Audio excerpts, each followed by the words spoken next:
కేవలం 4 గంటల్లో ఎలాంటి నొప్పి లేకుండా hair transplantation Keha skin and hair clinic. నమస్తే రమగారు. నమస్తే జయ.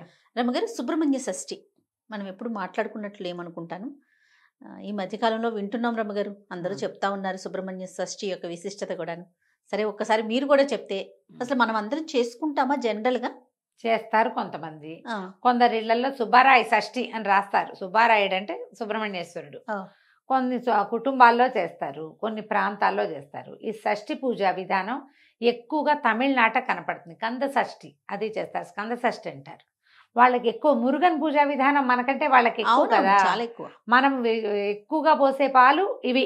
ఇక్కడ మనం చవితి నాడు పాలు పోసుకుంటాం. నాగపంచమికి శ్రావణ మాసంలో పోస్తారు ఇంకొంతమంది. అవును, నాగపంచమి, నాగుల చవితి. ఈ సుబ్రహ్మణ్య షష్ఠి నాగ సంబంధమైందే అయినప్పటికీ ప్రత్యేకంగా సుబ్రహ్మణ్య ఆరాధన కోసం చెప్పబడింది అనమాట. స్కందోత్పత్తి అవి చెప్పుకోవచ్చు. చెయ్యొచ్చా అంటే మీకు ఆసక్తి ఉంటే, అవకాశం ఉంటే, కొన్ని ప్రత్యేక పరిస్థితుల్లో కూడా సుబ్రహ్మణ్య షష్ఠిని చేసుకోవాలంటారు. ముందు అసలు షష్ఠి సంగతి చెప్దాం మనం. ప్రతి నెల 2 షష్ఠులు వస్తాయి. శుద్ధ షష్ఠి, బహుళ షష్ఠి.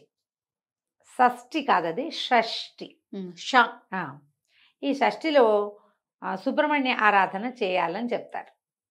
సాధారణంగా శుద్ధ షష్ఠే ఉపయోగపడుతుంది దీనికి. ప్రతి నెల కూడా షష్ఠి నాడు మనం పూజ చేసుకోవచ్చు. షష్ఠి పూజ చేయటం అంటే కుమారస్వామిది బాలకుమారస్వామి ఉంటాడు కదా, బాలసుబ్రహ్మణ్యం, చిన్న పిల్లవాడి ముఖంతో ఉన్న బాలసుబ్రహ్మణ్యాన్ని పెట్టుకోవటం.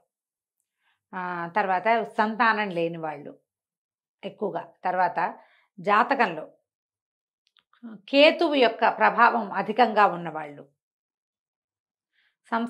వివాహం ఆలస్యం అయ్యేవాళ్ళు, వీళ్ళకి ఈ స్కంద షష్ఠి పూజా విధానాలు చెప్తారు ఎక్కువగా. సో సుబ్రహ్మణ్య ఆరాధన చేస్తే కదలీ వంద్య, కాకవంద్యాది దోషాలు పోతాయని చెప్తారు. ఇప్పుడు మన అరటి చెట్టుకి ఒకటే గేలేస్తుంది, తర్వాత ఇంకేం కాయదు అది. అవును, చెట్టు తీసేస్తాం. కాకి కూడా వంధ్యత ఉంటుంది, ఒకసారి గుడ్లు పెడుతుంది అంటారు. ఏమో మరి అలాంటిగా విన్నా నేను, అవునో కాదో అయితే నాకు తెలీదు. కానీ అలాంటి వంధ్యాదోషాలు అంటే గొడ్డుతనం తగ్గిపోతుంది అనమాట, పోతుంది. సంతానం కలక్కపోవటం అనే సమస్య తీరిపోతుంది ఆడకైనా మొక్కైనా స్కంద పూజా విధానం చేస్తే. తమిళనాట విరివిగా చేస్తారు. ఆర్పడై వీడు అంటారు. 6 సుబ్రహ్మణ్య క్షేత్రాలని విశేషంగా దర్శిస్తారు. ఈ సుబ్బరాయ షష్ఠికి అసలు వాళ్ళకి దేవాలయాల్లో ఖాళీయే ఉండదు. మన దగ్గర కూడా షష్ఠి పూజా విధానం ఉంది. నేను కూడా చేశాను షష్ఠి పూజ. ఈ షష్ఠి పూజకి నాకు చెప్పబడింది ఏంటంటే, షష్ఠి ఆదివారం వచ్చిన రోజున సెలెక్ట్ చేసుకోండి అన్నారు. షష్ఠి ఆదివారం సంవత్సరంలో కొన్నిసార్లు వస్తుంది. వాళ్ళ మొదలుపెట్టి తర్వాత ప్రతి ఆదివారము పూజ చేసుకోమన్నారు. 6 ఆదివారాలు పూజ చేసుకున్నాం మేము. అదేంటి, పాము పడగ తీసుకొచ్చుకొని ఆ పడగకి పూజ, సుబ్రహ్మణ్య ఆరాధనే. సుబ్రహ్మణ్య స్తోత్రాలు అవి దొరుకుతాయి కదా. తర్వాత కరావలంబ స్తోత్రం దొరుకుతుంది. కరెక్ట్గా మనం గోత్రనామాలతోటి ఇది చెప్పుకొని, మన సంతానం కావాలని చెప్పుకొని పూజ చేసుకోవటం. 6 వారాలు పూర్తయ్యాక చివరి వారం 6వ వారం నాడు, 5 వారాలు ఇంట్లో చేసుకోవటం, 6వ వారం ఆదివారం నాడు ఈ పడగను తీసుకెళ్ళి దేవాలయంలో ఇచ్చేసేయటం. ఆ రోజు అక్కడ పాలు పోసుకొని అక్కడ పూజ చేసుకోవటం. నేను చేశాను జయ. ఇది నాకు బోధ ఉంది. మా మామయ్య ఒక ఆయన చెప్పారు ఇది చెయ్యమని. ఎలా అనిపించింది రమగారు? మరి ఎలా అనిపించింది అంటే, నాకు 2 అబ్బాయిలు ఉన్నారు. పెళ్ళైన కొత్తలో మొదట 3 సంవత్సరాలు 2 ఏళ్ళ పాటు కొంచెం ప్రెగ్నెన్సీ ఇష్యూస్ ఉన్నాయి నాకు. అప్పుడు కొంచెం జాతకంలో నాగదోషం ఉందని మా మామయ్య, మేము సుందరబాబు మామయ్య అంటాం, కాలం చేశారు. కానీ చాలా మంచి మనిషి, కరెక్ట్గా చెప్పేవారు జాతకం. కొన్ని విషయాలు మాత్రం ఆయనే మా అమ్మకి చెప్పారు, నాగదోషం ఉంది, సంతానం కొంచెం కష్టం అవ్వచ్చు, అది కనపడుతోంది, మిస్క్యారేజెస్ లాగా కూడా ఉండేది. అందుకని దీన్ని ఇలా దానికి రామేశ్వరంలో కనుక నాగప్రతిష్ఠ చేస్తే ఇది పోతుంది అని. అంత పెద్దవి చేయలేరు, ఏదైనా చిన్నది చెప్పమంటే అప్పుడు ఆయన ఒక నాగపడగ తెచ్చుకోండి, 6 వారాలు పూజ చేయాలి దీనికి. 6వ వారం మోపిదేవిలో ఇచ్చేయమన్నారు. కృష్ణా జిల్లా మోపిదేవి ఉంది కదా, 6వ వారం మోపిదేవి వెళ్ళి పాము పడగని సర్పాన్ని అక్కడ ఇచ్చేసాం. ఆ రోజు అక్కడే పాలు పోసాం, పుట్ట ఉంటుంది లోపల, పాలు పోసాం. అక్కడ ఏదో అర్చన చేయించుకుని వచ్చాం. తర్వాత కన్సీవ్ అయ్యాను. సో రెండోసారి అబ్బాయికి పిల్లల మధ్యలో కూడా నాకు మిస్క్యారేజెస్ ఉన్నాయి. ఈ విషయం నిజానికి వెరీ పర్సనల్ మ్యాటర్. ఇది ఏ సందర్భంలో ఇది చేస్తారో చెప్పడం కోసమే ఇది నేను చెప్తున్నా. నేను కూడా చేశాను. నిజానికి ఇది ఎక్కువగా తమిళనాడులో చేసే పద్ధతి. జాతకంలో ఏదైనా ఇలాంటి నాగదోషాలు అలాంటివి ఉంటే తప్పకుండా సుబ్రహ్మణ్య ఆరాధన చేయాల్సిన విధి. స్కంద జననం అని ఒక ఘట్టం ఉంది రామాయణంలో. స్కందుడు ఎట్లా జన్మించాడు, సుబ్రహ్మణ్యుడు కుమారస్వామి ఎట్లా పుట్టాడు, ఆ కథ చాలా విశేషంగా ఉంటుంది. వాల్మీకి రామాయణంలో స్కంద జననం అయినా పారాయణ చేసుకోవచ్చు, దానికి తెలుగు అర్థం దొరుకుతుంది, అదైనా చదువుకోవచ్చు. ఇలా పడగ తీసుకొచ్చి పూజ చేసుకోవచ్చు. వెండి పడగ తెచ్చుకోవటం, పాలు పోసి అటుపై పూజ చేసుకోవటం. వారం రోజులు రోజువారీ మామూలుగా చిన్న పూజ దీపం పెట్టుకుంటాం సరిపోతుంది. ఈ ఆదివారం నాడు తెల్లటి పువ్వులతోటి అర్చించమని మాత్రం చెప్పారు ప్రత్యేకంగా. మిగిలినదంతా మేము మామూలుగానే చేసుకునేవాళ్ళం. అంతే అంతే మామూలు పూజ. ఈ తెల్లని పువ్వులతోటి అర్చన చేయమని చెప్తారు. 6వ రోజు ఇప్పుడు మన సమీపంలో ఎక్కడైనా స్కంద దేవాలయాలు ఉన్నాయి, సుబ్రహ్మణ్య దేవాలయాలు, సుబ్రహ్మణ్య స్వామి వెలిసిన దేవాలయాలు ఉంటే అక్కడ ఎక్కడైనా కూడా మనం ఈ 6వ వారం చేసుకోవచ్చు, పూజ చేసుకోవచ్చు. షష్ఠి ఆదివారం వచ్చింది, చాలా విశేషమైంది మొదలు పెట్టుకోవటానికి. ఇప్పుడు మనం ఇప్పుడు చూస్తున్నటువంటి సుబ్బారాయ షష్ఠి ఎప్పుడు వచ్చింది? మార్గశిర శుద్ధ షష్ఠి, సుబ్రహ్మణ్య షష్ఠి మనం ప్రతి నెల వస్తుంది.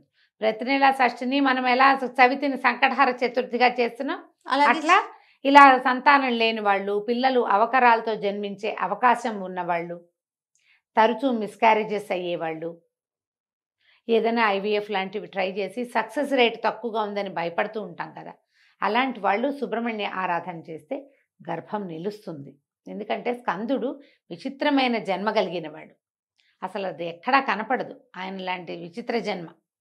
ఆయన పార్వతీ పరమేశ్వరులు ఇద్దరు వాళ్ళిద్దరు వివాహం ఎందుకు చేశారు? తారకాసుర సంహారానికి శివ తేజస్సు నుంచి జన్మించిన వాడే తారకాసురుణ్ణి చంపగలడు. శివుడు అప్పటికి సతీదేవి వియోగం తర్వాత ఆయన తపశ్చర్యలో పూనుకున్నాడు. సతీదేవి హిమాలయ హిమోత్పర్వతానికి కుమార్తెగా జన్మించి ఉంది. ఆయన విరాగిగా ఉన్నాడు, ఆయన వివాహం చేసుకోడు. శివ తేజస్సు ఎలా కుదురుతుంది వీళ్ళకి, ఆయన ఎవరితోటి కలవకపోతే? అందుకని ఈ సతీదేవి పార్వతీదేవిగా జన్మిస్తే పార్వతీదేవితో శివుడికి వివాహం అయ్యేలాగా దేవతలు సంకల్పించి మన్మధుడిని ప్రేరేపించి పంపించారు. ఈ మన్మధుడిని అయితే కోపం వచ్చి శివుడు మన్మధుడిని దగ్ధం చేశాడు, కానీ కాలక్రమాన పార్వతీదేవిని వివాహం చేసుకున్నాడు. కొన్ని వందల సంవత్సరాలు వాళ్ళిద్దరూ కలిసి సంయోగంలో ఉన్నారు. కానీ శివతేజస్సుని ఇలా శక్తి శరీరంలో నిక్షిప్తం చేస్తే ఆ మహాతేజాన్ని ప్రపంచం తట్టుకోలేదని రేతస్సుని భూమి మీద పతనం చేసేలాగా చేశారు దేవతలు. భూదేవి తట్టుకోలేకపోయింది దాన్ని. అగ్నిదేవుడు భరించాడు శివతేజస్సుని. ఎప్పుడైతే తన గర్భంలో నిలవలసిన రేతస్సు నేల మీద పడిపోయిందో మహాకోపం వచ్చి ఈవిడ దేవతలకి మీకు పిల్లలు కలగరు భార్యల ద్వారా అని వాళ్ళని చెప్పించి భూమికి నువ్వు ఇది ఒప్పుకున్నావు కాబట్టి ఒప్పుకుని నీ మీద పతనం చెందింది కదా, నేను భరించవలసిన దాన్ని నువ్వు తీసుకున్నావు కాబట్టి అందరూ మొగుళ్ళే నీకని చెప్పేసింది. అందుకని ప్రతి రాజుని భూభర్త అంటారు. భూపతి అంటే ప్రతి రాజు భూమికి భర్తే, అందరూ భర్తలే. ల్యాండ్ లార్డ్ అంటాం. ఆ ల్యాండ్ ఎవరిదైతే వాడే ల్యాండ్ లార్డ్. సంతానం దేవతలకు సంతానం కలగదు. ఈ శివరేతస్సును ఏం చెయ్యాలో తెలియలా. అప్పుడు బ్రహ్మదేవుడు దీని ప్రకారం ఈ శివరేతస్సు అగ్నిలో ఉన్నదాన్ని గంగానదిని ఒప్పించి ఆమె యందు విడిచిపెట్టారు. ఎక్కడి నుంచి వచ్చింది శివరేతస్సు? ఆయన నుంచి పతనమయ్యి ముందు భూమి మీద, తర్వాత అగ్నిలోకి, అగ్నిలోంచి గంగానదిలోకి. ఆ గంగ కూడా భరించలేకపోయింది. ఆ శివరేతస్సులోంచి రకరకాల ఇవి కూడా పుట్టినాయి. బంగారము, తర్వాత తామ్రము, రాగి, వెండి అందులోంచే పుట్టాయి. శివరేతస్సు నుంచే పుట్టినాయిట లోహాలు. అది అగ్నిలో పడేసరికల్లా అట్లా అది నీళ్ళలో పడేసరికి సెపరేట్ అయిపోయినాయి. అందులో ఉన్న ఇది ఒక్కొక్కటి ఒక్కొక్క రూపం చెంది అన్నీ సెపరేట్ అయిపోయింది. అయితే వీళ్ళు ఈవిడ నేను భరించలేకపోతున్నాను ఈ వేడి నేను ఆవిడ కేకలు పెడితే గంగానది అప్పుడు ఏం చేశారంటే హిమోత్పర్వత పాదంలో విడిచిపెట్టమన్నారు. హిమోత్పర్వత పాదంలో అక్కడికి వెళ్ళేసరికల్లా అక్కడ మొత్తం అదంతా రేతస్సు తాలూకు దీనివల్ల పెద్ద రెల్లు పొదలాగా బంగారుమయం అయిపోయిందట.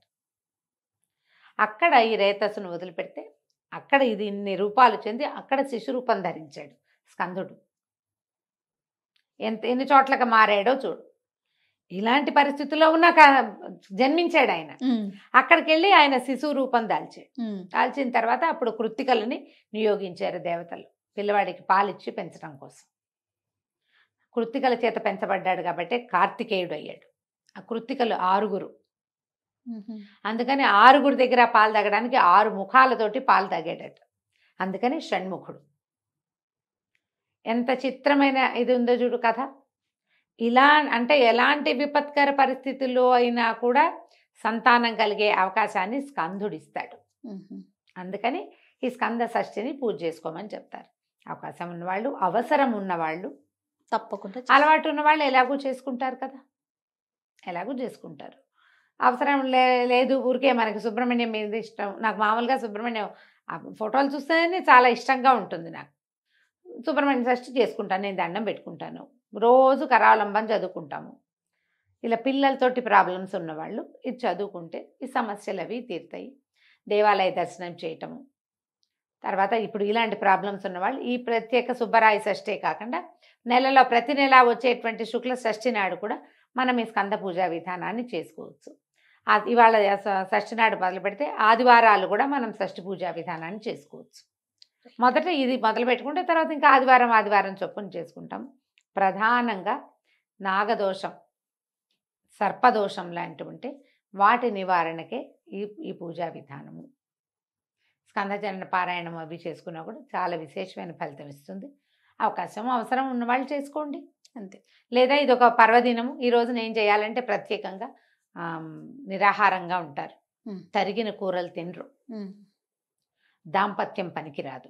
ఈ పూజ కనుక ఏదైనా చేసుకునేటట్టయితే ఇది పనికిరావు. ప్రత్యేకంగా దీన్ని ఎలా ఇవాళ సూర్యోదయం నుంచి రేపు సూర్యోదయం వరకు ఉపవాసమే, అన్నం తినకూడదు. నివేదన చేసిన ప్రసాదాన్ని తీసుకోవచ్చు. సంతానార్థులుగా ఉన్నవాళ్ళైతే ప్రెగ్నెన్సీలో మాత్రం చేయకూడదమ్మా. ఇది ప్రెగ్నెన్సీ వాళ్ళకి కాదు. సంతానం కావాలని కోరుకునే వాళ్ళైతే మాత్రం ఇలా ఏదైనా తిని పళ్ళో గిల్లో తినేసి తర్వాత పాలు తాగటం అలాంటివి చేయొచ్చు. తరిగినవి తినకూడదు. కొన్ని ప్రాంతాల్లో షష్ఠి నియమాలు చెప్తారు. అట్లా మీ ప్రాంతంలో ఉందో లేదో చూసుకోండి. లేదా అసలు ఇదేం లేదు, ఇదేదో మీరు కొత్తగా వింటున్నారు అంటే సాధ్యమైనంత చాకు పట్టుకుని కొయ్యకుండా ఉండండి. తప్పకుండా తరగద్దు, మనం తరగకూడదు, తరిగినవి తినకూడదు.